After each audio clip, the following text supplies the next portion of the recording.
on this journey. Would you have changed anything with that if you could do it again? Looking back, maybe starting smaller, not starting with like a whole clothing line, like a whole apparel line, and maybe like just one or two pieces and just be like more niche and more specific with what I was creating. How do you simultaneously have an open heart and an open space for people's style and the way they do things, but yet still carry that high level of standard that you carry and expectation of getting the result? I know what I expect of myself as far as how much I'm gonna at least put effort or energy towards my work. For them, they could go about their work differently, right? Not to say that it's right or wrong. How you manage your own brain around watching other people not really step up to the plate like you would, whether that be somebody you're coaching or other coaches around you. I can't expect, it's not fair to them, it's not fair to me, it's not fair to anyone to almost have that mindset of like, I'm gonna expect this because that's how I am. All right, I got my really good friend Brandon League here. He was a client at one time, and now I consider him a very close friend. Welcome to the show, brother. How you doing, man? Good. Thanks for having me. Absolutely, absolutely. Maybe you can tell the audience a little bit about yourself so they know actually who the hell we're talking to right now. For sure. I'll try to keep it brief. Oh, here we go. I grew up in Hawaii, grew up on Oahu, went to all boy Catholic high school. That was primarily like a football school, played three sports, football, basketball, and baseball. Really excelled at baseball, and growing up single parent, just my mom, my sister, and I wanted to help her with maybe getting a scholarship. I saw baseball as a possibility. Ended up getting a full ride to Pepperdine, but got drafted by the Toronto Blue Jays. I got to the major leagues with them, then traded to the Mariners, then traded to the Dodgers. So I played professionally for 17 years in the major leagues, parts of 12 years, finished playing, being married with four daughters. Really took the time to get to know myself, get to know, what it's like to actually be home full time with my wife and kids, almost get to reinvent myself in a way. And that's where you came in. Yeah, I mean it's such a big thing, right? Like you have this identity for what I think you were in the league for what almost 16 years. Is that correct? Well, I mean, like professionally from like 01 to 17. I mean, like that's more than half of my or all of my adult life was just as identified as a baseball player, a pitcher, and also a husband and a father. But after that, I was like, well, that's done. Now what? Like, who am I? Who is Brandon other than the previously mentioned? So That being such a big transition. yeah, so I mean, like, not even knowing where to start, not even knowing what to do, who to talk to, who could relate. But I knew that there was like work to be done, and it took like help and support from you and like others, my family, to like really push me and challenge me, but also support. Yeah, I think one thing I'd like the audience to maybe hear a little bit about is you really went hard on so you're this ball player, you're an awesome pitcher, and then you're like, but I really like fashion, which is just doesn't seem like they go together, right? Like fashion and baseball. But like you went really hard, when you finished baseball and you dropped into being an entrepreneur and you built an entire clothing line and you went at that for quite a bit. I mean, that was definitely a big venture for you. I'm just curious if you want to share a little bit about that because that's a whole new identity, a whole new undertaking. And you were at that for what, I think 3 years. Yeah, so I mean, little backstory on that. Growing up with just my mom in the picture, she worked for Gucci, high-end fashion company for, as long as I can remember. So I remember, the store was in Waikiki. I remember like going to surf Waikiki and like coming in with just board shorts and a board and sandy feet to this like high-end fashion Gucci store, just had in my mom. So just being around that, inspired by, back then it was Tom Ford being the lead designer. And then also just, being around that type of like lifestyle was like, all right, yeah, I love fashion, love expressing myself through fashion. And at the end of my career, I was like, maybe it's something that I could like create on my own, right? That could be something that could, support like a hobby, but also maybe make a little money, but, mostly just explore that creative side. And what does that look like? So when I got done playing, like, I dove head first, like I typically do, go all in and, created this line from scratch, this men's line from scratch. And, not knowing anything about the industry, not knowing anything about like where to make things, how to make things, how to sell things. Looking back, I think I bit off a little bit more than I could chew, but I think that's just the way go into things, and almost like that's how I learn. It's just, being really hands-on and going all in. So that went on for about 3 years.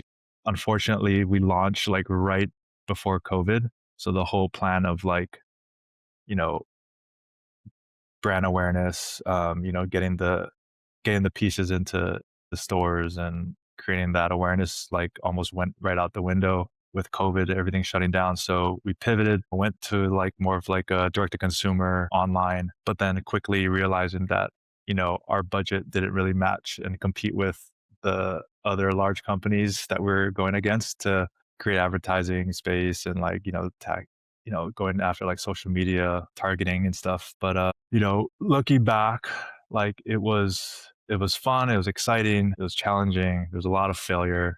But I learned a ton about business. I learned a ton about myself. It also led me to what I'm currently doing now, which is coaching baseball pitchers specifically. It started as, gradually wanted to like watch baseball again, because after I was done playing, I wanted nothing to do with baseball. I was almost like angry at it. It was almost like looking back, like that morning process that I had to go through with that part of me almost like being the death of me, right? The death of Brandon, the major league pitcher. So I was angry at baseball and didn't want to watch it, didn't want to talk about it, and gradually wanted to watch it again, talk about it, being around it, and almost like help the younger me that I saw in these amateur players, right? These high schoolers, these guys that were almost fulfilling their dream to either play in high school, college, or beyond. So I started helping, volunteering, seeing the demand for that in my area with the kids, and then having that almost organically start another business with me as a coach, trainer, mentor, coaching high school baseball, and then really like seeing the path of like, all right, all I knew was the professional level, right? Like, I can remember high school, but it was so long ago. I didn't go to college, so I don't know that space. How can I help, in that realm? But, that kind of came with a cost, right? If I go that route, then I leave home that I kind of was getting used to, and like realizing that this is where I need to be, home with the family. But I also wanted to like go explore that path of like, how can I be around that professional pitcher, that younger me, and almost support them and help them on their journey, on their dream. So, started volunteering, started like, doing some things with the Dodgers, and then just getting my name out there and just emailing every team, and, a year later, I get hired by the Cleveland Guardians. I spent last year in AAA as a pitching coach, in Columbus, Ohio. That was a little too far from home. So this year will be based out of Goodyear, Arizona, a little closer to home in San Diego, and we're here. I love it, man. Thank you for sharing that. I'm curious. I want to rewind a little bit back to just, back to Parallel, the clothing line. And I'm just curious, on this journey, would you have changed anything with that if you could do it again? See, if I like think about that, like if I change anything, I'd change who I am now. And I love who I am now. So, I mean, I don't think I would have changed anything. I think like specifically like small, that looking back, maybe starting smaller, maybe not starting with like a whole line, like a whole clothing line, like a whole apparel line, and maybe like just one or two pieces and just be like more niche and like more specific with what I was creating and who it was for, and, how to separate myself in a very saturated market space, right? Like men's apparel or just apparel in general, so maybe take more time in the creative process versus I need to get my name out there. I need to start selling things. I need to like, almost start the button to like, be a business, have things out there, maybe just take more time in the beginning phase. Yeah. I mean, it's so funny because when I'm dealing with founders now and like, we're really just slowing them down and being like, okay, like what's the strategy? What do you want to get to? Cause we're like we just, we have this aggression, this grit, this shiny ball syndrome, like let's move, let's do it. And it really benefits you to slow down and just go step by step. And I think, but the other side, Brandon, is like, you don't really know what you don't know. And so now you're talking, years down the line, like, oh, I would have done this, but you had to kind of go through it to do that.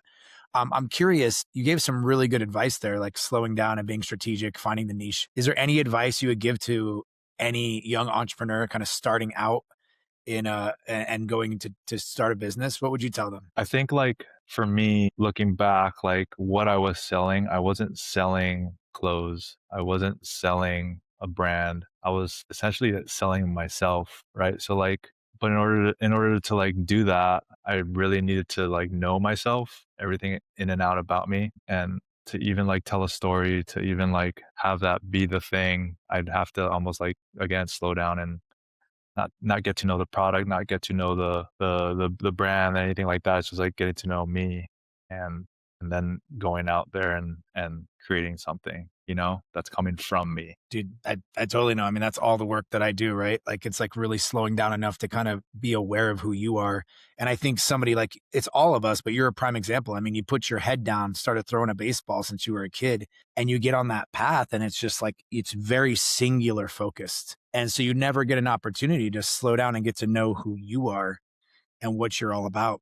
And I think we'll talk about that a little bit later on, but I wanted to discuss a little bit of, we've had some discussions and I'm not going to call anybody out, but you have really high standards and so do I. And I think we find it challenging in the business world, maybe in the athletic world in general, we find it challenging to, deal with that with other people that just don't really think the way we do. And I'm just curious your take on this because obviously like, everything you do, you go all in and you have a very high standard of yourself. And I'm curious how you manage your own brain around watching other people not really step up to the plate like you would, whether that be somebody you're coaching or other coaches around you or just people in general. I think that's like That's one hard, of man. the yeah, I think that's like one of the main things I realized this year with coaching and being in it, like if you want to call it the trenches, right? Because like in the private sector, which where I came from, coaching, you have these guys for an hour, maybe 2 hours, a session, right? Maybe you're only seeing them once a week, but like,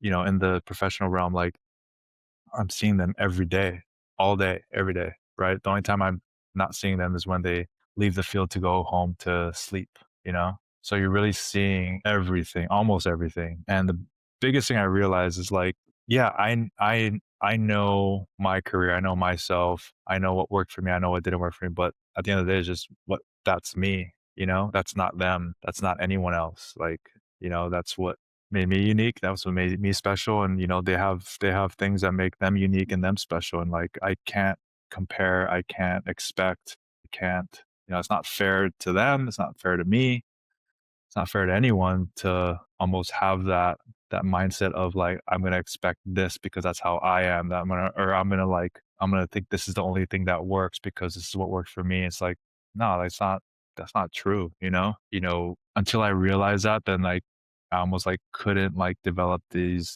trust and the relationship with the players I was working with, which was I big want to dig breakthrough. in on that Yeah. because that's a huge breakthrough. One, I know you well enough to know how much of a breakthrough that is for you. And then also, I'm really curious to know how do you simultaneously have an open heart and an open space for people's style and the way they do things, but yet still carry that high level of standard that you carry and expectation of getting the result.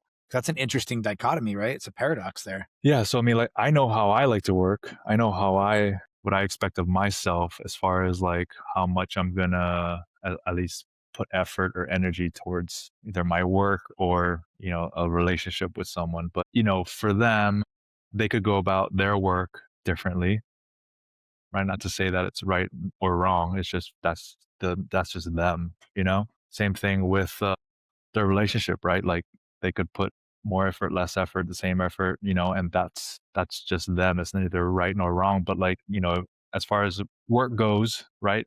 It could work, it couldn't work, right? It could be the thing, it could not be the thing, right? But as far as relationships, like if one person is, feels like they're doing more and not getting enough, that's where the give and take kind of happen, where like you either have a healthy relationship or you don't, but that's where like communication comes in, right? One person has to be, willing to put themselves out there and be vulnerable, right?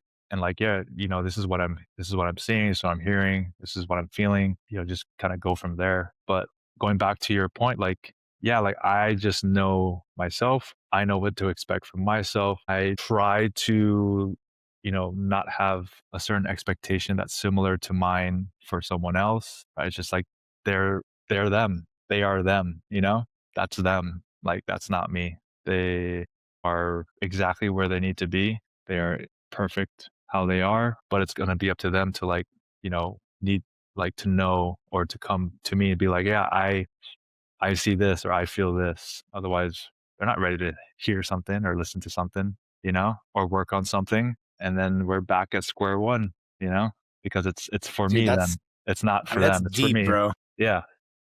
Yeah.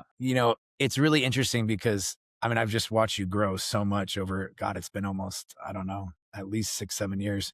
And like, it's just wild to me because there's just such a level of surrender in your approach. And I think that as coaches, because you are a coach, you really do. Like, I think we want things for people sometimes more than they want it for themselves. And I think that you have mastered, I'll really say that. I mean, I'm proud, man. You've mastered that level of surrender, which is like, I'm here. I will give you all of myself, but you got to want it.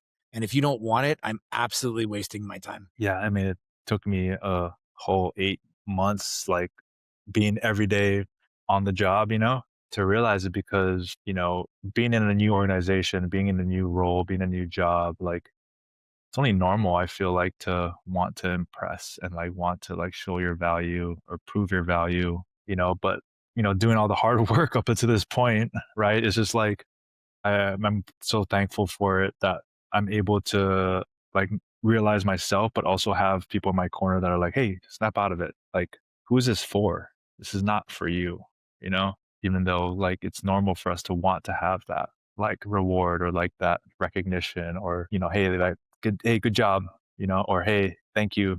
This is because of you, Like that's to feed our ego. Like, that's stroking our ego, but then it becomes about us and it's not, right? It's about them, but it took me a minute because I got sucked in because I was like, fuck, I'm trying to be the best coach, I'm trying to show this organization that they did not make a mistake by hiring me. I'm going to prove my value, prove my worth. I'm going to show everybody how good of a coach I am. And I'm like, wait, it's fucking, I'm being selfish. This is trying to be about me and it's not about me, right? At times past. Bro, I mean, give yourself, I'm sure you already do, but you deserve a pat on the back for that. That's fucking amazing. I mean, to have that level of awareness and that level of selflessness that I think does go into coaching. I even remember one of my coaches talking to me about fighting, and he's like, listen, you can fight or you can teach, but you really can't do both. Like if you want to be a great teacher and run your own school, you really, because you got to be selfish on either end. One selfishness is towards you, and one selfishness is being selfless and just literally like pouring yourself into your students. And I think that that's a really powerful epiphany. I'm curious as you rotated back, for lack of better words, or transferred out of the league. When you came home, I remember you had struggled quite a bit being in a completely different environment. I'm sure you struggle with some of these egoic situations that we're discussing right now. And I'm just listening to you. And it's like, if people were listening to this podcast, they might think you were talking about your wife or your children, not like another player, because there's so much empathy and kindness and grace in there and selflessness. And I'm just curious, like how much of that was curated with your own family, just building that through. Yeah, because I mean, like, remember, like we were like having our conversations and work together, and like I really struggled with like let's get into it, like the scheduling, right? Remember how much I pushed back I would give you on like scheduling shit and like sticking to the schedule and like writing shit down and you know what I mean, like journaling and like creating a calendar. Remember all that stuff that I used to push back, and you're like, why are you pushing back? And like I didn't have the answer because I was like still so close to the work, that I couldn't like, I didn't have the tool then to like really take as many steps back to like see the big picture. But I mean, look at where I came from, right? From 18 years old till when did I get done? 5, right? From 18 to 35, I lived in this unpredictable, volatile game where I didn't know what was going to happen tomorrow, you know? like my job was to be ready, right? Like I knew that there was a 7 o'clock game every day, right? And I knew that if we were up 3 runs, I was going to pitch, right, in the ninth.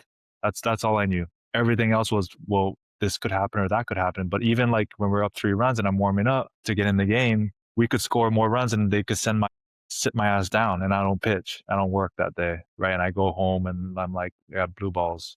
Like I get dry humped, we call it. You know? Or I think I'm not gonna pitch and I'm sitting down having a good time just watching a major league game, and then all of a sudden we score runs, right? Because we're losing, for example, and I'm chilling and we score a bunch of runs and it's a tie ball game. Boom. I gotta get ready to pitch. So that switch of like not knowing and then now I gotta get ready, and then so anything like structured was like, well, fuck, I'm so used to, and everyone's telling me that I shouldn't be structured, right? Like I need to be fluid and like be ready on the drop of a hat. And like, but wait, you're telling me now that like I need to have structure, I need to like have a plan, I need to write shit down. It's like, why? Like it's worked for me up until this point. Now you're telling me the complete opposite is what is going to work for me now. I think looking back, that's why I fought so much, right? That's why I pushed back so much, because I was used to the crazy, unstructured, not planning life, and then now this guy's telling me I gotta fucking do that. You're like, fuck this guy. I'm not doing shit. Yeah, I'm like, no way, I remember you're dude. like, nope. I'm not planning nothing. I'm not doing it. No way, dude. No, dude. I'm Yeah. like, dude, how are you going to do it? He's like, nope, no way. We'll figure it out. We're just going to go Yeah. off the cuff. Yeah. Now I'm But, like planning shit. it's funny because Yeah. something I, No, go ahead. well, no, I think that you learned a lesson. No, I was just thinking that you learned this lesson that we all learned, which is, I use a very extreme analogy. I like extreme analogies. I'm like, if whatever worked in prison, right? That's their own set of rules. Probably doesn't work out here. But what works out here probably doesn't work in there. And it's an extreme example, but it's the idea that I tell people, like, every environment's different. Just like if you're building 0 to a $1 million business, it's not the same set of skills and tools that's going to go from 1 to 10, or the same CEO. And I was talking with a partner about this just for this call. You build this business, right, to a certain level, and then you have to fire the guy that got you to that level because they can't get you to the next one, even though they did an amazing job. And you look at like, with basketball, like when they brought on, I forget who it was with the Golden State Warriors, we were talking about this, but when they let go of whoever and they brought in Steve Kerr, and like now all of a sudden they got what they wanted, but not that they didn't do great with the other guy, but that guy was good at this part of the game. And I think that for you and all of us is learning that we have to grow and change. Like what works out with your boys running around is going to be different than when you get a wife and have 4 daughters and you come home to that, I remember you telling me like, bro, we're on a fucking plane. We're, drinking, chewing tobacco, like playing poker, like, whatever else the other guys were doing. And now, that's a completely different environment than like lullabying like 3 little girls to sleep with like 2 dogs and a cat. You know what I mean? Yeah, completely different. Like your only concern is, all right, I got to do my job every night and get 3 outs, right? As far as like being a closer, right? And then that ends, and now I'm like, all right, instead of getting ready to work at like 9:45 every night, and preparing all day for that, like I got to wake up, at this time, I got to get the kids ready for school, drop them off at school, pick them up from school, take them to and from sports every day, manage a house, manage a relationship with my wife, take care of myself, my health, we got fucking 4 dogs, like all of the stuff, and just completely different, right? And that's just what you got to do, if you want it to work. Otherwise, it's easy to be like, all right, I want to do what I want to do, and no one else fits in. But you know how that goes. That's really lonely. Yeah.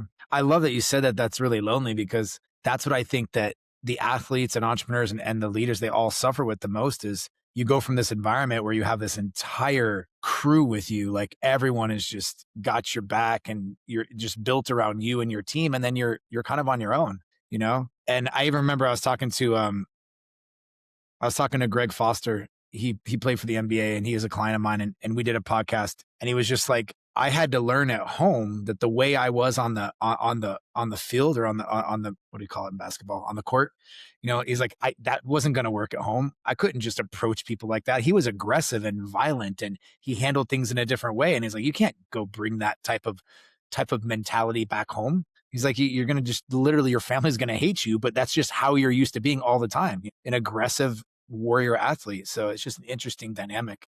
What do you think? I remember when we got together, one of the biggest things that we were working on was, your family dynamic. What do you think was the most challenging part about all of that for you? I think the most challenging part was like having to actually deal with it, not having a game to go disappear to or run away to, or a 10-day road trip to go on and, have everyone forget about what you were kind of dealing with. And then, you just miss each other so much that everything goes back to normal before the circumstance or event. And, you don't really actually get to the root of anything. Right.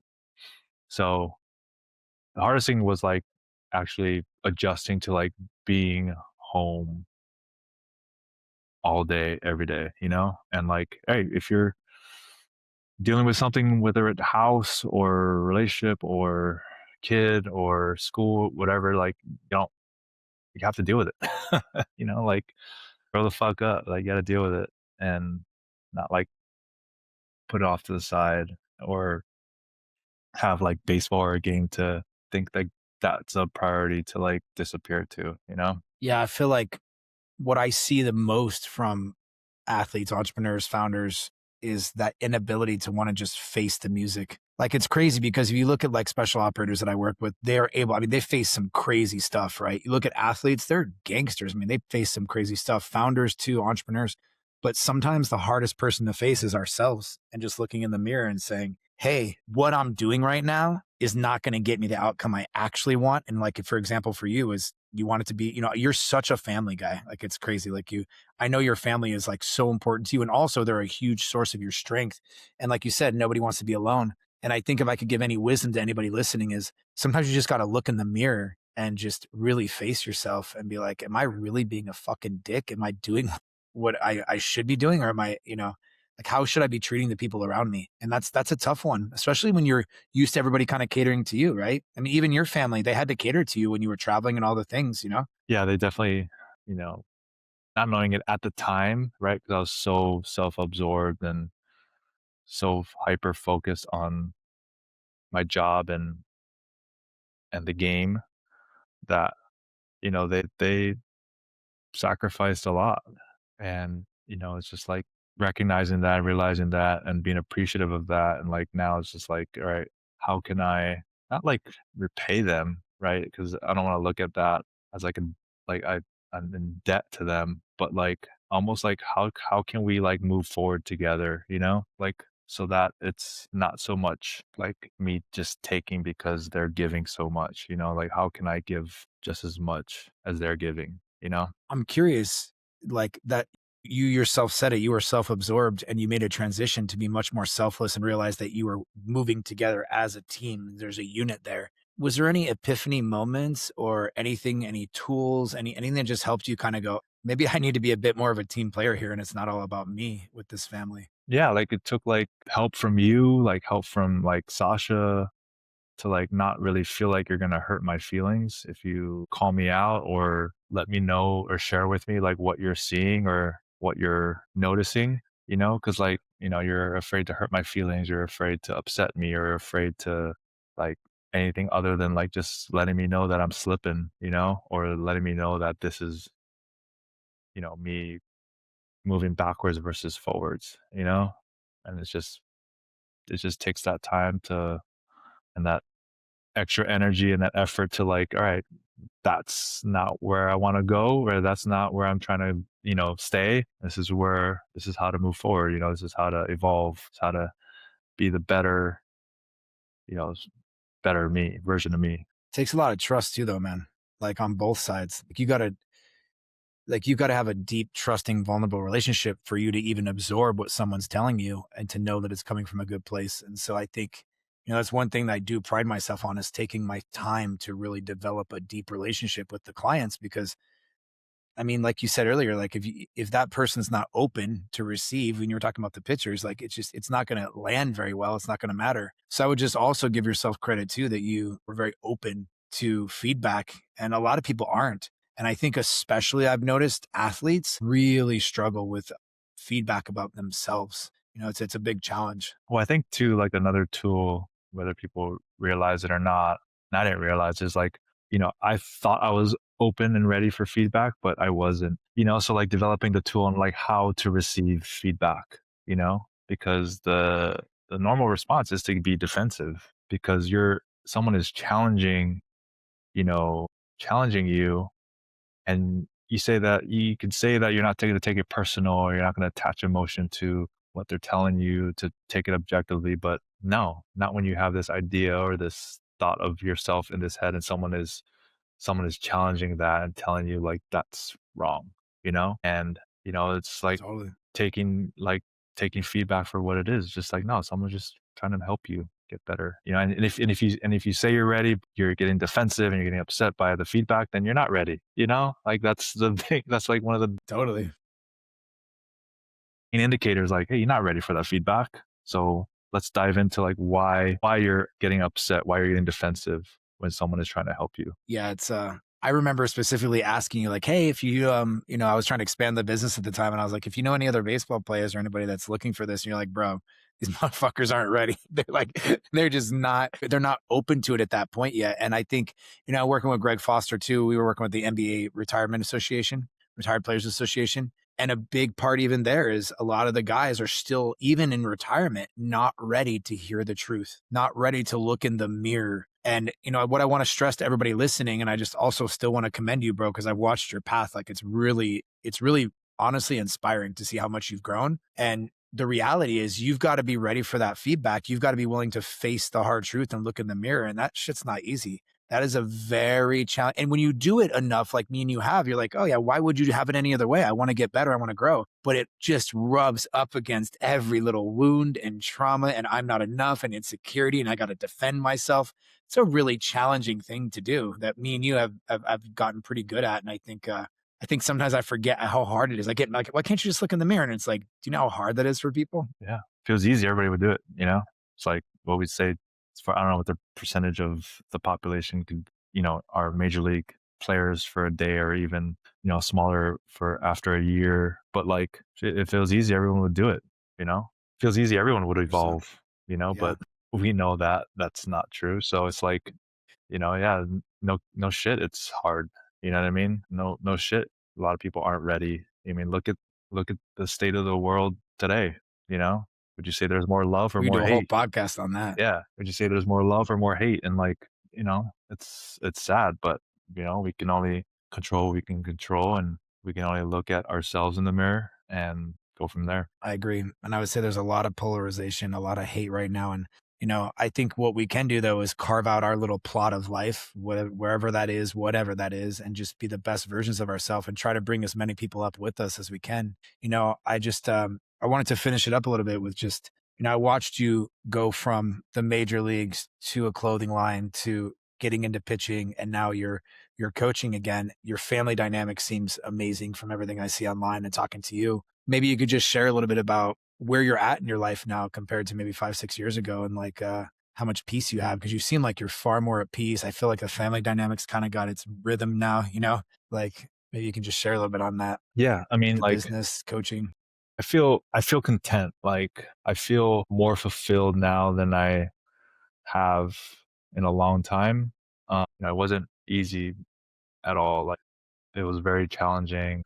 We could probably have another podcast on like my plant medicine journeys. It took like Let's do it. We'll do it, it next time. it took like, me looking in the mirror and being like, what is important to me? Like, what's important to me is my family, right? All right. From there, what do I need to do to be a better father, right? What do I need to do to be a better husband? And learning myself, right? Learning how to communicate, not taking things personal, which was really, really difficult for me, and just knowing that I want to help, right? I want to help people. I want to support pitchers that I see myself in. You know what I mean? Like I can relate to that 18-year-old that, you know, is leaving home for the first time and is in this new industry, being a pitcher and like having failures after failure. And like I can relate. You know, let me help you on that journey, right? Let me help you, like let me lift you up, help you lift you up, you know?